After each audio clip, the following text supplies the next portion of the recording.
ಮನೆ ಅಂದ್ರೆ ಅಲ್ಲಿ ಉದ್ಯಾನವನ ಅತ್ಯವಶ್ಯಕ. ಸುಂದರ ಹೂತೋಟ ಮನೆಗೆ ಶೋಭೆಯನ್ನ ತರುತ್ತದೆ, ಸುತ್ತಲಿನ ಪರಿಸರವನ್ನ ಆಹ್ಲಾದಮಯವಾಗಿರಿಸುತ್ತದೆ. ಮಹಾನಗರಗಳಲ್ಲಿ ಮನೆಗಳು ಸಣ್ಣದಾಗಿರುವುದರಿಂದ ತೋಟಕ್ಕೆ ಬೇಕಾದ ಸಾಕಷ್ಟು ಜಾಗ ಇರುವುದಿಲ್ಲ. ಆದ್ರೂ ಇದ್ದ ಸ್ಥಳದಲ್ಲೇ ಸುಂದರವಾದ ಚೊಕ್ಕದಾದ ಹೂತೋಟವನ್ನ ನಿರ್ಮಿಸುವುದು ತಿಳಿದಿರಬೇಕು. ಹಾಗಾದ್ರೆ ಕೈತೋಟ ಹೇಗಿರ್ಬೇಕು ಅನ್ನೋದನ್ನ ತೋರಿಸ್ಕೊಡ್ತಾರೆ ನಮ್ಮ ಸಿರಿಸಖಿ ನೋಡಿ. ನಮಸ್ಕಾರ, ನಾನಿವತ್ತು ಕೈತೋಟದ ಬಗ್ಗೆ ಮಾಹಿತಿ ಕೊಡ್ತಾ ಇದ್ದೀನಿ. ಕೈತೋಟ ಎಲ್ಲರೂ ಮಾಡ್ತಾರೆ, ಆದರೆ ನೀರನ್ನು ಮಿತವ್ಯಯವಾಗಿ ಉಪಯೋಗಿಸ್ಕೊಂಡು ಹೇಗೆ ಕೈತೋಟ ಮಾಡಬಹುದು ಅನ್ನೋದನ್ನು ನಾನು ಹೇಳ್ಕೊಡ್ತೀನಿ. ಇವಾಗ ಎಲ್ರಿಗೂ ನೆಲ ಮಹಡಿನೇ ಸಿಕ್ಕಿರೋದಿಲ್ಲ. ಮಹಡಿ ಅಪಾರ್ಟ್ಮೆಂಟಲ್ಲೂ ಇರ್ತಾರೆ ಕೆಲವರು.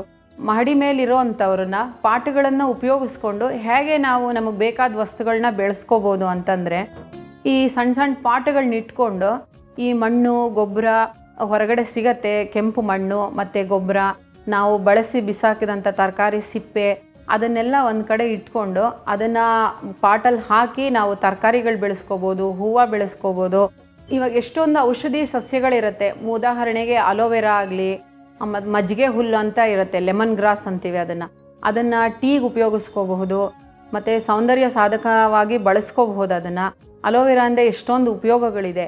ಇದ್ರ ಮೇಲೆ ನೀರನ್ನು ಹೇಗೆ ಮಿತವಾಗಿ ಉಪಯೋಗಿಸಿ ಮಾಡಬಹುದು ಅಂತಂದರೆ, ಇವಾಗ ಮನೆಯಲ್ಲಿ ಪಾತ್ರೆ ತೊಳೆದಿರ್ತೀವಿ, ತರಕಾರಿ ತೊಳೆದಿರ್ತೀವಿ, ಅಕ್ಕಿ ತೊಳೆದಿರೋ ನೀರನ್ನು ಒಂದು ಕಡೆ ಎತ್ತಿಟ್ಕೊಂಡು ಗಿಡಗಳಿಗೆ ಉಪಯೋಗಿಸಿದ್ರೆ ಅದಕ್ಕೇನೆ ಅಂತ ಸಪ್ರೇಟಾಗಿ ನಾವು ನೀರನ್ನು ಬಳಸೋ ಅವಶ್ಯಕತೆ ಇರೋದಿಲ್ಲ.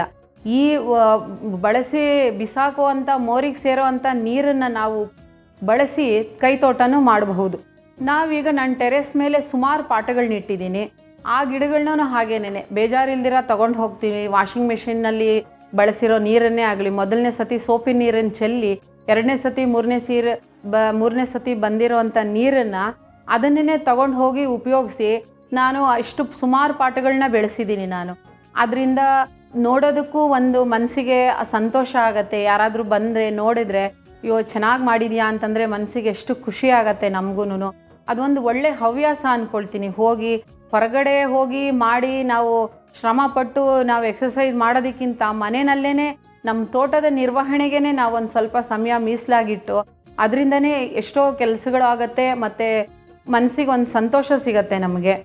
ಈಗ ನಮ್ಮ ಮನೆಗೆ ಬೇಕಾಗುವಂಥ ಪುಟ್ಟ ತರಕಾರಿಗಳನ್ನ, ಉದಾಹರಣೆಗೆ ಈಗ ಬೆಂಡೆಕಾಯಿ ಗಿಡ ಹಾಕಿದ್ದೀನಿ ನಾನು ಮೇಲ್ಗಡೆ ಒಂದು 2-3 ಪಾಟಲ್ಲಿ, ಹಾಗಲಕಾಯಿ ಹಾಕ್ಕೊಂಡಿದ್ದೀನಿ, ಹಸಿಮೆಣಸಿನ್ಕಾಯಿ ಹಾಕ್ಕೊಂಡಿದ್ದೀನಿ, ಆಮೇಲಿಂದ ಹೂವಿನ ಗಿಡಗಳಿದೆ, ಅಲೋವೆರಾ ಗಿಡ ಇದೆ. ಅದೆಲ್ಲ ನಮಗೆ ಉಪಯೋಗಕ್ಕೆ ಬರೋ ಅಂಥದ್ದೇನೆ. ಅದನ್ನು ನಾವೇ ಬೆಳ್ಕೋಬೋದು.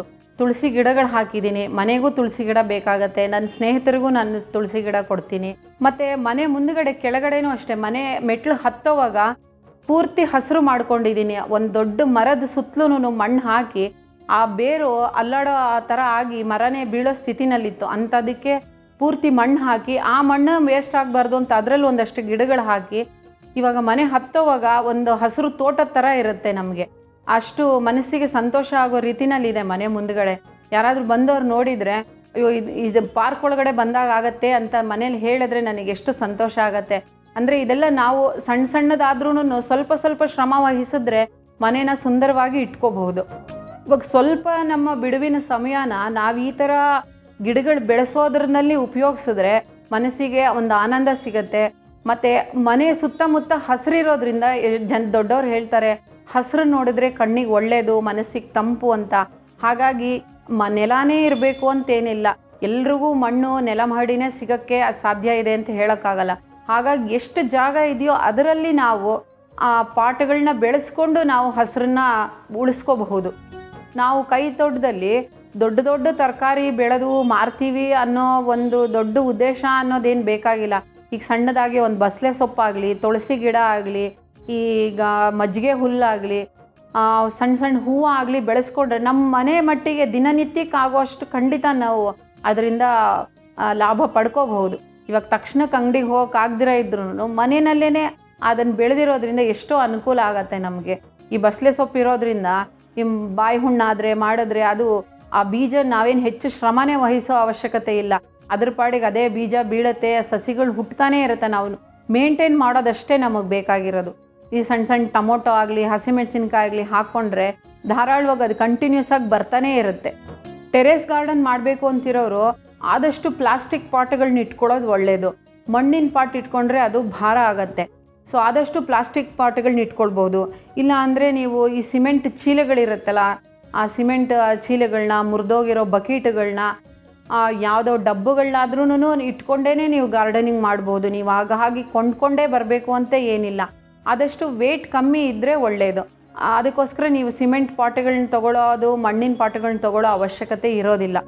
ನೀವು ಅದಕ್ಕೊಂದು ಸ್ವಲ್ಪ ಬೇಕಾಗಿರೋದು ಅಂದರೆ ಕೆಂಪು ಮಣ್ಣು ಮತ್ತು ಒಂದು ಗೊಬ್ಬರ ಸಿಗತ್ತೆ ಹೊರಗಡೆನೆ ಗೊಬ್ಬರ.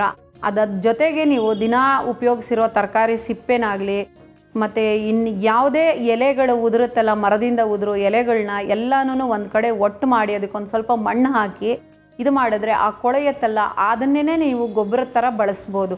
6 ತಿಂಗಳಿಗೆ ಒಂದು ಸತಿ ಸ್ವಲ್ಪ ಔಷಧಿ ಹಾಕಿ ರೀಪಾಟ್ ಮಾಡ್ಬೋದು. ರೀಪಾಟ್ಸೋದನ್ನು ನಮ್ಮ ಮನೆಯಲ್ಲಿ ನಾವೇ ಮಾಡ್ಕೊಳ್ತೀವಿ. ಅದಕ್ಕೆ ಯಾಕೆ ಇನ್ನೊಬ್ಬರನ್ನ ಕರೆಸೋ ಅವಶ್ಯಕತೆಯೇ ಇಲ್ಲ. ಮಣ್ಣನ್ನು ಬದಲಾಯಿಸಿ ಇಷ್ಟು ಗೊಬ್ಬರ ಇದೆಯಲ್ಲ ಅದನ್ನು ಉಪಯೋಗಿಸ್ಕೊಂಡು ನಾವೇ ರೀಪಾಟ್ಸೋದನ್ನು ಮಾಡ್ಕೊಳ್ಬಹುದು. ಇದೇನು ದೊಡ್ಡ ಖರ್ಚಿನ ಬಾಬತ್ತಲ್ಲ. ಅದನ್ನು ನಾವು ಯಾವ ರೀತಿ ನೋಡ್ಕೊಳ್ತೀವೋ ಅನ್ನೋದ್ರ ಮೇಲೆ ಡಿಪೆಂಡ್ ಆಗಿರುತ್ತೆ. ಎಲ್ಲ ಗೃಹಿಣಿಯರು ಆದಷ್ಟು ಕೈತೋಟ ಸಣ್ಣದಾಗೇ ಆಗಲಿ, ಸಣ್ಣ ಪ್ರಮಾಣದಲ್ಲೇ ಆಗಲಿ, ಕೈತೋಟ ಮನೆಯಲ್ಲಿ ಪ್ರತಿಯೊಬ್ಬರ ಮನೆಯಲ್ಲೂ ಇದ್ದರೆ ಉತ್ತಮ ಹವ್ಯಾಸದ ಜೊತೆಗೆ ಆರೋಗ್ಯಕ್ಕೂ ಒಳ್ಳೆಯದು, ಹೆಚ್ಚು ಶ್ರಮ ಇಲ್ದಿರ ಮಾಡಬಹುದು. ಕಾಡು ಉಳಿಸಿ ನಾಡು ಬೆಳೆಸಿ, ಜೊತೆಗೆ ಹನಿ ಹನಿ ಕೂಡಿದರೆ ಹಳ್ಳ ಅನ್ನೋ ಮಾತು ಗಿಡಮರಗಳನ್ನ ಬೆಳೆಸುವುದರ ವಿಚಾರದಲ್ಲಿ ಜನ ಅರಿತುಕೊಳ್ಬೇಕು. ಆಗ ಪರಿಸರಕ್ಕೆ ಮತ್ತು ಮುಂದಿನ ಪೀಳಿಗೆಗೆ ಕೊಡುಗೆಯೊಂದನ್ನ ನೀಡಿದ ಹಾಗೆ. ಅದಕ್ಕಾಗಿ ನೀವು ಕೂಡ ಮನೆಯಂಗಳದಲ್ಲಿ ಚಿಕ್ಕದೊಂದು ಕೈತೋಟ ಮಾಡಿ ಪರಿಸರ ಕಾಪಾಡಿ, ಮನೆಯ ಸೌಂದರ್ಯ ಕೂಡ ಹೆಚ್ಚಿಸಿ.